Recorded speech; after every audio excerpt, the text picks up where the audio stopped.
and I have given all the proofs of who was involved with Diddy. I have presented the videotape of Diddy's parties as evidence. Now no one can save Diddy and the other celebs. Jay-Z, all of them were Diddy's handlers. After watching the rest of the documentary, you'll understand everything. For a long time, people believed power in this industry was loud. Money, influence, headlines, control. But the truth is the most effective power was always quiet. It was the kind of silence that didn't feel suspicious. The kind that felt earned. The kind that let everyone keep moving without ever stopping long enough to explain anything fully. That silence didn't happen overnight. It was built slowly, interview by interview, moment by moment, question by question that was acknowledged and then never answered. This is why this story doesn't begin with a scandal. It begins with a pattern, because when you look at individual moments, nothing looks explosive. A comment here, and a pause there, a story that never quite finished before the conversation moved on. But power is almost never exposed in a single moment. It's exposed in repetition, the same pauses, the same calm deflections, the same silence appearing at the same pressure points over and over again. And when people say this documentary reveals what was hidden for years, that doesn't mean secret files or sudden confessions. It means something far more dangerous to powerful systems. It means connecting dots that were never meant to touch, because separately, everything felt small enough to ignore. But together, those moments start to feel heavy. Not illegal, not dramatic, just unresolved. And unresolved stories don't disappear. They wait. They wait for the right moment, the right lens, the right audience that doesn't move on too quickly. What made the silence so effective was how normal it felt. No denials, no breakdowns, no visible panic, just distance, time, and the confidence that attention would fade before clarity was ever demanded. That confidence wasn't accidental. It came from understanding how the industry moves, how loyalty works, how reputation replaces explanation, how silence protects better than denial ever could, because denial invites questions. Silence invites time, and time has always been the safest place to leave unfinished stories. But something changed. The audience changed. People stopped forgetting the way they used to. Clips stopped disappearing. Interviews stopped staying buried. And silence stopped resetting conversations the way it once did. This documentary doesn't tell you what to think. It doesn't accuse and it doesn't rush. It does something far more uncomfortable. It forces you to remember. Moments that felt harmless at the time, energy that felt off but was laughed away. Situations that were never revisited because time did the work instead of truth. And once you start lining those moments up, instead of spacing them out across decades, the story feels different, not louder, heavier. Right here, before we go deeper into this video, make sure you like this video, subscribe to our channel, and hit the bell icon so you never miss any update. Because this story isn't about one clip.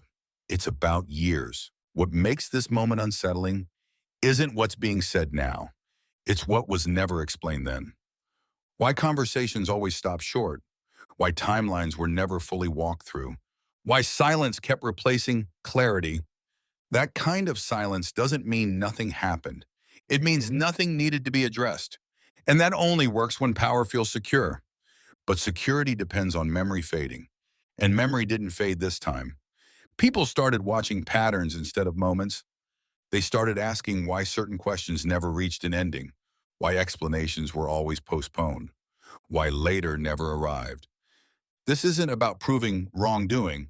It's about understanding structure, about recognizing how unfinished stories survive when everyone assumes someone else asked the hard questions. That assumption was the real shield. And now that shield is cracking, not because of outrage, but because of attention that doesn't rush anymore. This is where the story begins. Once you start seeing the pattern, the past stops feeling distant. It starts feeling arranged. Not in a dramatic way, not in a conspiracy way, but in a consistent way. The same instinct showing up again and again. The instinct to let time pass instead of letting questions land. Because every powerful system learns one rule early. Never create a moment that demands a clear ending. Clear endings create records. Records create expectations. Expectations create accountability. Silence avoids all of that. That's why so many moments were never followed by full explanations. Why curiosity was acknowledged just enough to seem respectful and then quietly abandoned. Why conversations felt complete even when nothing was actually resolved.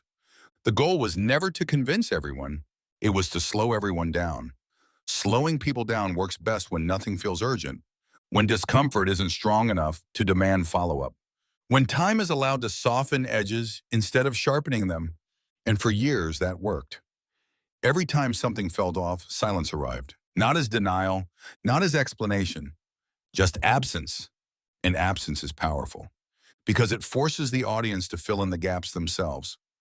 Most people don't. They get distracted. They assume someone else must have looked into it. They accept the surface explanation and move on. That assumption is the real shield. Because power doesn't need everyone to stay quiet. It only needs everyone to believe someone else asked the hard questions.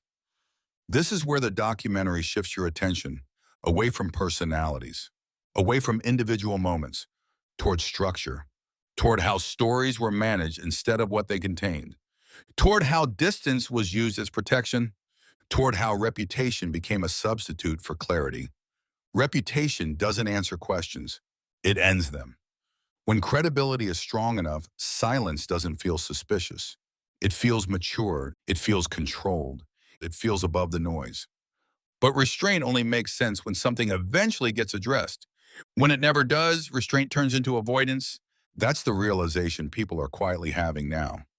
They're rewatching old interviews, listening to answers they once accepted, noticing how often clarity was promised later, and how rarely later ever came. And this isn't outrage culture, it's memory culture. Memory that doesn't reset when a new headline appears.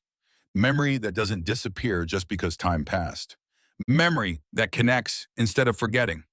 When memory becomes collective, silence loses its advantage because silence relies on distance, on the idea that the past feels too far away to question. But distance collapses when everything exists at once. Old clips don't feel old anymore. They feel unfinished.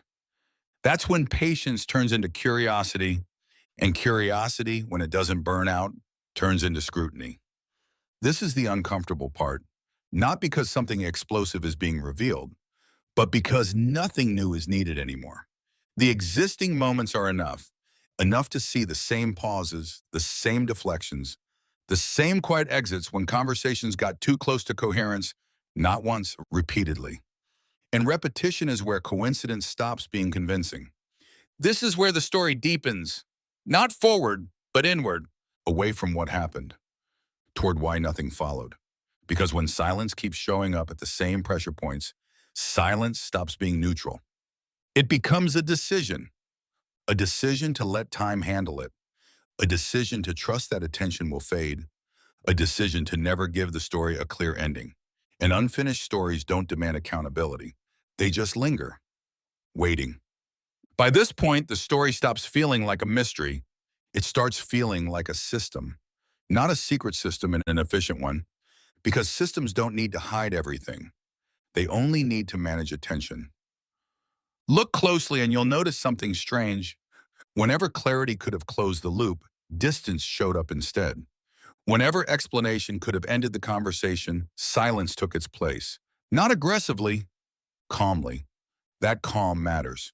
Real power doesn't panic and it waits. Panic denies. Panic over-explains. Panic invites receipts. Silence does none of that. Silence slows the room down. It makes questions feel premature. It makes curiosity feel unreasonable. And when curiosity feels unreasonable, people stop asking. That's why so many moments from the past feel suspended. Not dramatic enough to explode, not clear enough to resolve, just hanging there.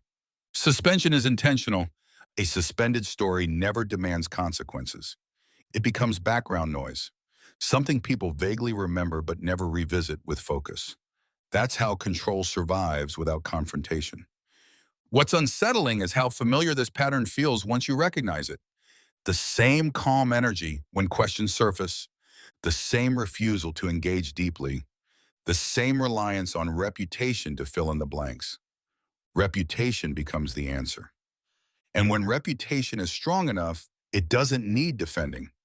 It just needs distance from the question. That distance is what's shrinking now. Not because of one documentary, not because of one voice speaking up, because the audience itself has changed. People aren't satisfied with surface explanations anymore. They don't want reassurance. They want coherence. They want the story to make sense across time. And when it doesn't, they notice. That's why moments that once felt harmless now feel unresolved. Not sinister, unfinished. And unfinished stories create pressure. Not outrage. Pressure. Pressure to explain. Pressure to clarify. Pressure to acknowledge that silence was a choice, not an accident. The documentary doesn't accuse anyone of wrongdoing. It does something far more destabilizing. It removes the benefit of the doubt that comes from forgetting. When memory stays active, power has to work harder. It can't rely on time alone. It can't assume people will stop asking.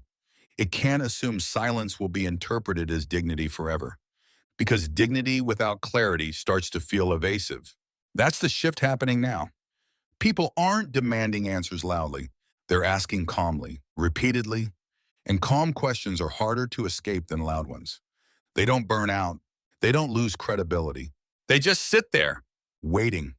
This is the point where the narrative tightens, where the story stops being about isolated events and becomes about a method. A method that knew how to manage attention better than it managed transparency. And once that realization settles in, something fundamental changes. The audience stops reacting to what's said. They start listening to what isn't. They notice who speaks freely and who doesn't, who explains fully and who always leaves early, who engages when it's easy and withdraws when coherence is required. These differences seem small, but patterns are built from small things repeated. And once a pattern becomes visible, it doesn't need confirmation. It explains itself. From here on, silence doesn't feel neutral anymore. It feels intentional. And intention, once noticed, becomes impossible to ignore. Once intention becomes visible, the story changes shape. It's no longer about discovering something new. It's about reinterpreting what was always there, because the past doesn't change. Understanding does. Moments that once felt insignificant start carrying weight. Not because they were shocking, but because they were never finished. They were introduced and then left alone. That's not an accident. That's pacing. Pacing is one of the most underrated forms of control. You don't erase a story, you stretch it. You let it breathe just long enough for interest to fade before resolution is required. And when a story stretches too long without answers, people stop expecting them. That's how unfinished narratives survive. For years, every uncomfortable moment followed the same path. Notice, talk, pause, silence. Move on, no escalation, no confrontation, no follow-up. And because nothing dramatic happened, it felt unreasonable to keep asking. That's the genius of it. Silence didn't shut conversations down. It made continuing them feel awkward. It made curiosity feel obsessive. It made follow-up feel unnecessary. It made people second-guess their own questions. Most people don't want to feel unreasonable, so they let it go, and letting it go became the norm. But norms only work as long as no one revisits them. This documentary revisits them. It doesn't rush through moments. It lets them sit next to each other. And when they sit together, something becomes clear. The same explanations were always missing. The same clarity was always postponed. The same silence arrived right when coherence was required. Not once, repeatedly. That repetition isn't loud, it's quiet.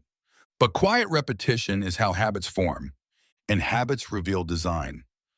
This is where the discomfort deepens. Not because anything explosive is shown, but because restraint starts looking selective. Why speak freely in some moments and go quiet in others? Why explain surface details, but avoid timelines? Why acknowledge questions without ever closing them? Those choices don't prove anything, but they explain something. They explain priorities because when something matters enough, it gets addressed. And when it doesn't, it's allowed to fade. The question isn't what happened. The question is why clarity never mattered. That's what people are feeling now. A slow realization that silence wasn't just absence, it was maintenance. Maintenance of comfort, maintenance of reputation, maintenance of momentum. Momentum is powerful. As long as things keep moving forward, no one looks back. But momentum breaks when people stop rushing. And people have stopped rushing. And they're not demanding conclusions. They're noticing patterns. They're noticing how often time was trusted to clean things up instead of explanation. How often silence replaced resolution. How often the same strategy worked until it didn't. This is the moment where the story stops needing volume. It gains weight instead. Because weight doesn't come from shock. It comes from accumulation. And once enough moments stack up, silence doesn't calm the room anymore. It fills it. And filled silence is impossible to ignore. By now, the silence doesn't feel empty anymore. It feels crowded. Crowded with moments that were never finished. Crowded with questions that were acknowledged but never walked through. Crowded with explanations that stopped just short of saying anything meaningful. This is where the story stops being about patience and starts being about design. Because patience assumes an ending. Design assumes endurance. Endurance means you don't need to explain everything. You only need to make sure nothing ever becomes urgent enough to demand clarity. And for a long time, urgency never arrived. Not because people didn't notice, but because every moment was treated as isolated. A comment here didn't connect to a moment there. A pause in one interview wasn't linked to silence in another. Everything existed in its own bubble. And bubbles are easy to dismiss. But when those bubbles collapse into one frame, the air changes. Now, you're not looking at incidents, that you're looking at behavior, and behavior repeats. The same calm deflections, the same refusal to slow down and explain, the same confidence that nothing needs to be clarified if time keeps moving. That confidence is important because it tells you this silence wasn't defensive. It was comfortable. Comfort comes from knowing the system will hold, knowing loyalty will outweigh curiosity, knowing reputation will end conversations before they begin. That's why silence didn't feel risky. It felt safe. Safe enough to trust that even if questions surfaced, they wouldn't stick. Safe enough to believe that attention would move on to the next thing. Safe enough to never circle back. And for years, that belief was right. But belief only lasts as long as conditions stay the same. The conditions changed. People stopped consuming stories once. They started revisiting them. They stopped accepting surface explanations. They started noticing what was missing. They stopped asking what happened and started asking, why was this never fully addressed? That question doesn't need proof to exist. It only needs repetition. And repetition is everywhere now. Every old interview replayed feels slightly unfinished.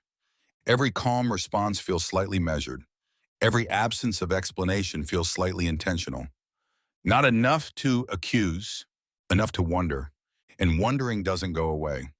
This is where silence loses its old power. Because silence only works when people stop thinking about it, when it fades into the background, when it blends into normalcy.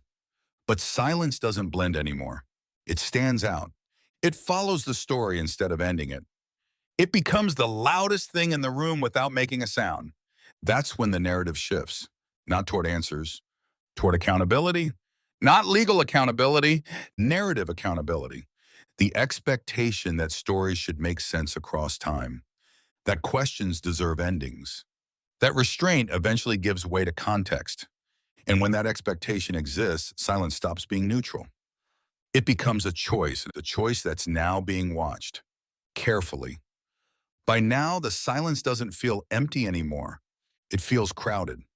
Crowded with moments that were never finished. Crowded with questions that were acknowledged but never walked through. Crowded with explanations that stop just short of saying anything meaningful. This is where the story stops being about patience and starts being about design. Because patience assumes an ending. Design assumes endurance.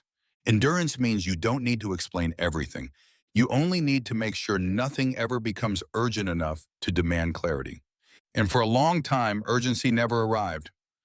Not because people didn't notice, but because every moment was treated as isolated. A comment here didn't connect to a moment there.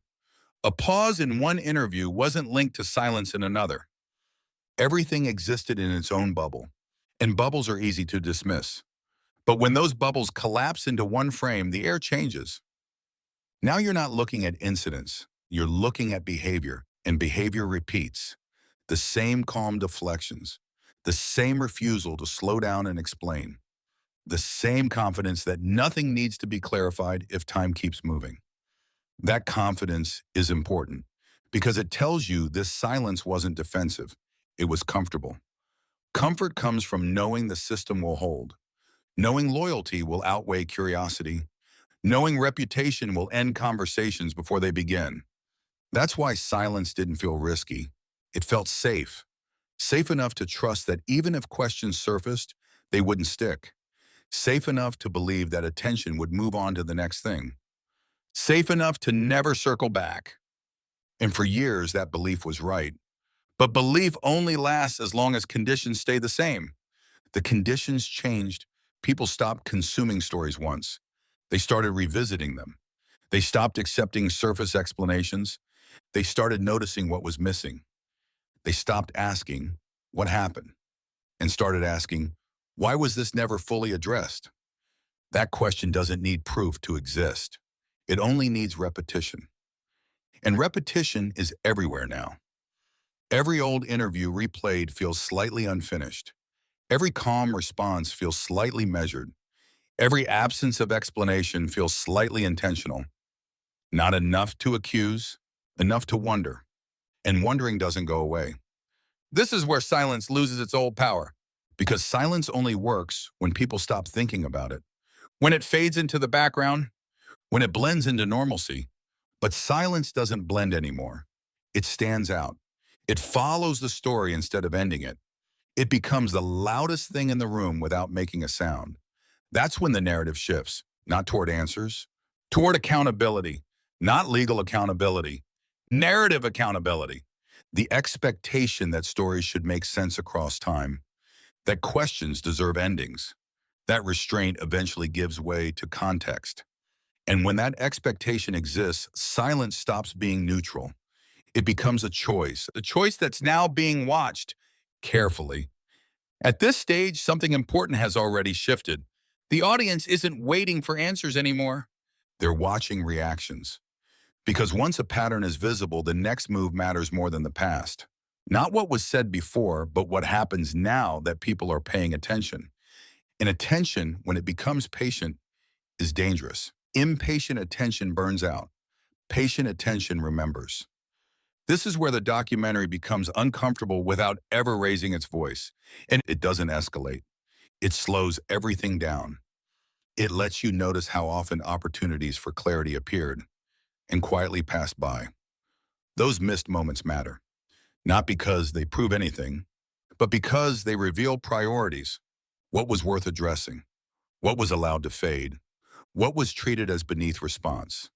That hierarchy tells a story all on its own. When questions don't receive answers, they don't disappear. They sink. They settle into the background. And over time, they stack. One unanswered question can be ignored. 5 can be dismissed. 10 start to feel intentional. That's when silence stops looking like restraint and starts looking like management. Management of attention, management of timing, management of expectation. The documentary doesn't push you toward a conclusion. It observes. It watches how narratives were guided away from resolution, how conversations were framed to feel complete without ever being finished. That's a powerful technique because it creates the illusion of closure without delivering it. It leaves just enough ambiguity for people to assume the rest must have been handled privately. But private resolution leaves no public understanding. And without understanding, trust becomes fragile. This is where discomfort enters, not loudly but persistently. The discomfort of realizing that certain explanations never came, not because they couldn't, but because they didn't need to. That realization doesn't spark outrage. It sparks doubt. Quiet doubt. The kind that doesn't announce itself. The kind that sits in the back of your mind when you revisit old footage, old interviews, old moments that once felt harmless and now feel unfinished. What makes this phase powerful is that nothing dramatic has happened. No bombshells, no reversals, no escalation, just accumulation. Accumulation of awareness. Awareness that silence wasn't random. Awareness that timing was controlled. Awareness that the same choices were made again and again. That repetition is the story. Because repetition means habit, and habit means design. This isn't about proving intent. It's about recognizing structure. Recognizing that the system functions smoothly precisely because it avoided resolution. And systems that avoid resolution don't break under pressure. They wait for it to pass. But pressure behaves differently when people stop rushing, when they stop demanding instant answers, when they start tracking long-term behavior instead. That's what's happening now. The audience isn't louder. They're steadier. They're no longer asking, what happened? They're asking, why was this never fully addressed? And that question doesn't fade with time. It sharpens because every new moment is now measured against the old ones. Every response is compared. Every silence is logged, consciously or not. This is where the story gains weight. Not because something new is added, but because nothing is taken away anymore. At this point, the story stops moving forward in a straight line. It starts circling, not to confuse, to test consistency. Because when people revisit the same moments with new awareness, they aren't looking for shock anymore. They're checking alignment. Does the tone match the moment? Does the response match the weight of the question? Does confidence replace clarity or support it? And when those things don't line up, the gap becomes impossible to ignore. This is where memory becomes active instead of passive. Old footage doesn't feel old anymore. It feels unfinished. Interviews that once sounded smooth now feel carefully limited. Answers that felt complete suddenly feel edited, not by producers, but by intention. What stands out isn't what was said. It's how often clarity was almost offered and then pulled back, almost explained, almost addressed, almost resolved, almost becomes a pattern. And patterns don't exaggerate, and they don't accuse, they repeat until recognition sets in. That's the quiet power of this moment, because recognition doesn't need persuasion. It arrives naturally when enough pieces line up. And once it arrives, it changes how everything else is interpreted. Silence used to signal control. Now it signals calculation. Calculation about timing. Calculation about audience fatigue. Calculation about how long attention can be delayed before it disappears. But attention didn't disappear. It matured. It learned how to wait without forgetting, how to observe without reacting, how to notice when the same strategy appears under different circumstances. That's what makes this stage uncomfortable. Not for viewers, but for systems built on patience outlasting curiosity. Because curiosity didn't burn out this time. It stabilized. People stopped chasing answers and started watching behavior. Watching who engages when it's easy. Watching who withdraws when coherence is required. These aren't dramatic shifts. They're subtle. But subtle patterns are the hardest to dismantle once they're seen. This is also where the illusion of closure breaks down.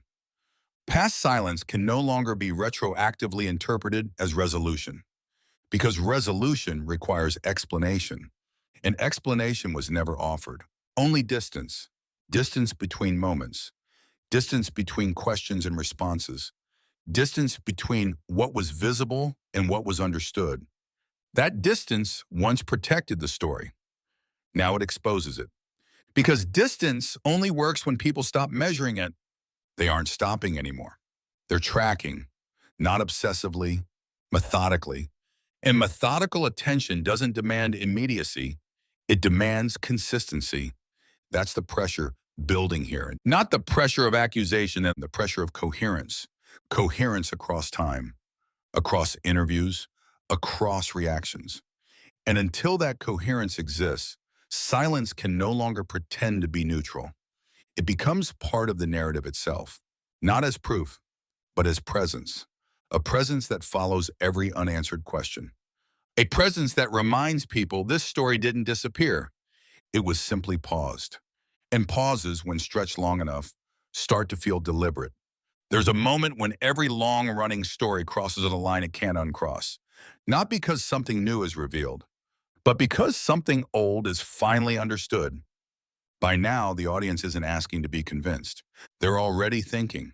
And when that happens, control quietly shifts. Because narratives only dominate when they lead. Once people catch up, narratives follow instead. This is where silence changes meaning. It no longer feels like restraint. It no longer feels like confidence. It starts to feel like insulation. Insulation from expectation. Insulation from coherence. Insulation from ever having to finish the story. What's powerful about this moment is how calm everything still looks on the surface. No chaos, no collapse, no urgency. That calm is deliberate because urgency creates mistakes, and mistakes create records. Silence creates none of that, but silence has a weakness. It depends on people eventually moving on. That's what didn't happen. People didn't move on. They slowed down. And slow attention behaves differently. It doesn't chase drama. It studies consistency. It notices who speaks freely when the stakes are low and who disappears when the conversation needs depth. It notices when explanations are always almost enough, when answers circle without landing, when context is acknowledged but never delivered. These things don't shout, they accumulate. And accumulation changes perception without asking permission. This is where the story becomes self-sustaining. It no longer needs new footage. It no longer needs escalation. It no longer needs claims. The existing material is enough, enough to show habits, enough to reveal priorities, enough to demonstrate how often resolution was avoided rather than reached. This is also where silence stops calming the room. It starts adding pressure, not explosive pressure, persistent pressure, the kind that doesn't demand statements, the kind that simply waits, because waiting used to belong to power. Now it belongs to the audience. And that's the shift no system ever prepares for. When people stop reacting and start observing, silence loses flexibility. It can't be reframed later. It can't be softened by time. It just sits there, unchanged, while awareness grows around it. That's why this phase matters. Because from here on, every pause adds weight. Every non-response becomes part of the record. Every quiet moment confirms something without saying it. Not guilt, not innocence. Intent. The intent to let time do the work. But time isn't working the same way anymore. It isn't erasing it, it's connecting. And once connections form, silence doesn't protect the story. It exposes the structure behind it. This is the turning point. Not loud, not dramatic, inevitable. By now, silence isn't just noticeable. It's measurable. People aren't guessing anymore. They're comparing. Comparing early moments to later ones. Comparing what was promised to what arrived. Comparing how quickly some topics were addressed and how completely others were avoided. That comparison doesn't create outrage. It creates calibration. Viewers begin to calibrate trust. They weigh tone against timing. They measure confidence against context. And once calibration starts, narratives lose their elasticity because elasticity relies on interpretation, on the ability to reframe later, on the assumption that memory will soften details. Memory didn't soften, it sharpened. This is where silence becomes data, not as proof, as pattern. Patterns of engagement, patterns of retreat, patterns of comfort around some questions and distance around others. And patterns don't argue, they simply repeat. This is the stage where the audience stops needing explanations. They're not waiting to be told what to think. They're observing how decisions cluster, who engages when stakes are low, who disengages when coherence is required, who offers context freely, and who offers none at all. That behavior becomes the story, because behavior is harder to spin than statements. It doesn't rely on words. It reveals priorities without announcing them. This is also where the illusion of neutrality breaks. Silence can no longer pretend to be passive. It's read as positioning. Positioning within a system that understands attention cycles, that understands when to speak and when to wait, that understands how long questions can remain unanswered before people stop asking. But people didn't stop asking. They stopped shouting. And that's far more disruptive. Quiet attention doesn't burn out. It doesn't exhaust itself. It doesn't move on just because nothing happened. It stays. It watches how long distance is maintained. It notices when opportunities for clarity are skipped. It tracks how often the same strategy appears under different conditions. And with each repetition, the strategy becomes clearer. This isn't exposure in the traditional sense. It's erosion. Erosion of the assumption that silence equals wisdom. Erosion of the idea that time resolves everything. Erosion of the comfort that unfinished stories eventually disappear. They don't. They accumulate. And accumulation changes the balance. Because once accumulation exists, every new moment is contextualized instantly. Nothing is isolated anymore. Everything arrives with history attached. That history doesn't accuse. It informs. It asks one simple question without saying it out loud. Why did this never get finished? And that question doesn't demand an answer. It demands consistency. Consistency across time, across reactions, across silence itself. Until that consistency exists, silence doesn't close the story. It keeps it open, quietly. Every story like this reaches a point where nothing else needs to be added. Not because the truth has been revealed, but because the pattern has been understood. At that point, the question is no longer what happened. It becomes what happens next, now that people see how the silence worked. Silence used to mean control. It meant confidence. It meant the story didn't need attention. But once awareness sets in, silence changes meaning. It stops looking like strength. It starts looking like avoidance. And avoidance doesn't collapse a system overnight. It slowly shifts how every future moment is read. From here on, nothing exists on its own anymore. Every interview carries history. Every appearance carries context. Every pause is measured against the past. That's the cost of long memory. This story didn't grow because of accusations. It grew because of consistency, because the same decisions appeared again and again under different circumstances, because distance was always chosen when clarity could have ended the conversation. That repetition didn't scream guilt. It whispered strategy. And strategies only work when no one names them. Once they're named, even silently, they lose flexibility. Because now silence can't be reframed later. It can't be softened by time.